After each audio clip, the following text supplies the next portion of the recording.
احباب ذی وقار، اللہ پاک کے فضل، حضور علیہ الصلوۃ والسلام کی نظر رحمت سے مجھے اور آپ کو نماز فجر با جماعت ادا کرنے سے نوازا گیا۔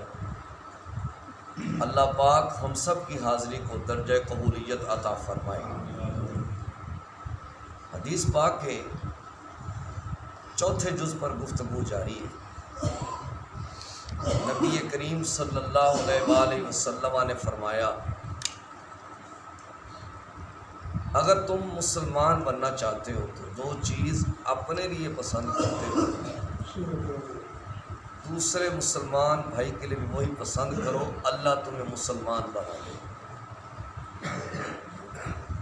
اب میں تو چاہتا ہوں کہ میری بیوی کی عزت، میری بہن کی عزت، میری ماں کی عزت، میری بیٹی کی عزت محفوظ رہے، لیکن دوسروں کی عزتوں کے اوپر ڈاکہ ڈالتا ہوں۔ جہاں پہ شریعت اسلامیہ مجھے نظر اٹھانے کی اجازت نہیں دیتی، وہاں پہ میں نظریں پھاڑ پھاڑ کے دیکھتا ہوں۔ جہاں پہ شریعت اسلامیہ مجھے گفتگو کرنے کی اجازت نہیں دیتی، وہاں پہ میں گفتگو کرتا ہوں۔ یاد رکھیں، غیر محرم عورت کی طرف دیکھنا نظر کا زنا، اس سے گفتگو کرنا یہ زبان کا زنا ہے، بغیر کسی شرعی عذر کے۔ اس کی باتوں کو سننا بغیر کسی شرعی عذر کے یہ کانوں کا زنا ہے۔ تو یہ امام شافعی رحمۃ اللہ تعالی علیہ آپ فرماتے ہیں زنا ایک قرض ہے، لے تو رہا ہے اٹھائے گا کوئی ہے۔ یاد رکھیں، اگر آج میں کسی کی بیٹی کی، کسی کی بہن کی، ماں کی عزت کی حفاظت نہیں کرتا تو پھر مجھے تیار رہنا چاہیے کہ میں آج اپنی نوجوانی کی عمر میں اپنی بچیوں کا نصیب لکھ رہا ہوں۔ جو میں کر رہا ہوں، پہلے میں نے تھوڑا کیا یا زیادہ کیا، یہ مجھے چکانا پڑے گا۔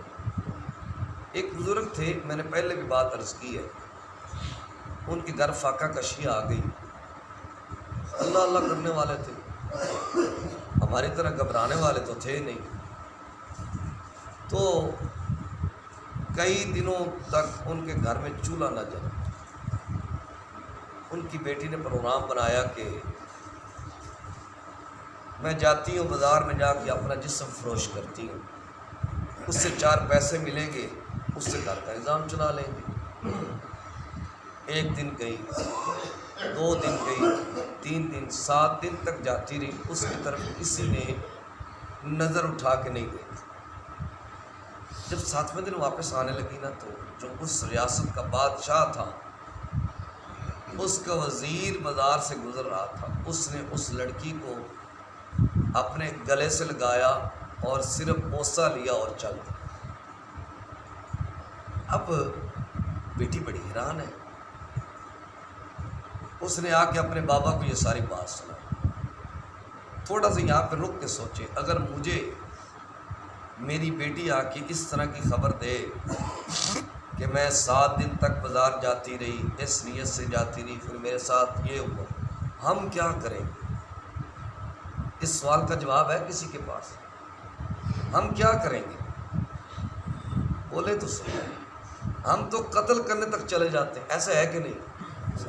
بولیے نا، حیرت ہمیں بڑی آتی ہے، ہم قتل کرنے تک چلے جاتے ہیں، اپنا ہمیں پتہ نہیں۔ تو یاد رکھیں، جو گھر کی بیٹیاں خراب ہوتی ہیں ان میں 70% مردوں کا قصور ہوتا ہے، بہنوں کے بھائیوں کا قصور ہوتا ہے، بیٹیوں کے باپ کا قصور ہوتا ہے، بیویوں کے شوہروں کا قصور ہوتا ہے۔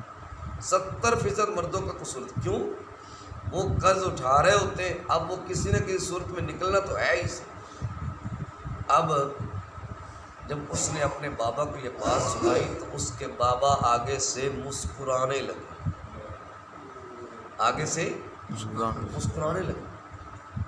اس نے کہا کہ بابا بات میں نے بڑی عجیب آپ کو سنائی ہے، آپ مسکرانے لگ گئے، اس کے مسکرانے کی وجہ کیا ہے؟ تو انہوں نے کہا کہ اصل میں مجھے تسلی تھی کہ میں نے اپنی جوانی میں کسی کی بیٹی کی طرف نگاہ اٹھا کے نہیں دیکھوں، کسی کی بیٹی کی طرف نگاہ اٹھا کے نہیں دیکھا،